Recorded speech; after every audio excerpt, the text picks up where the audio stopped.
Bismillahirrahmanirrahim. Assalamu alaikum. My name is Hassan, and today we are going to change error message. The password you entered for the username web task is incorrect in WordPress login page.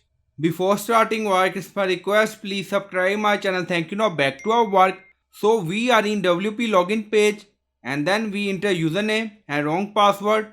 Then you see this error message. So we are going to change it using custom code.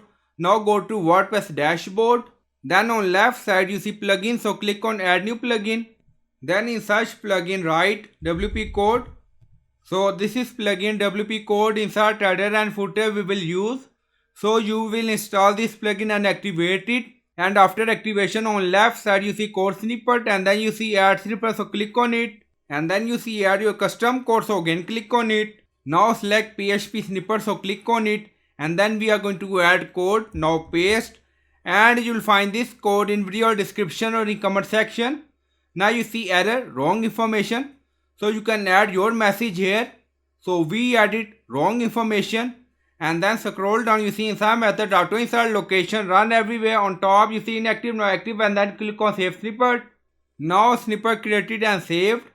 Go to login page again. So we are in login page and refresh the page. Now you see message change, wrong information. So I hope you like this video. Please like, comment, share, subscribe. Thank you for watching.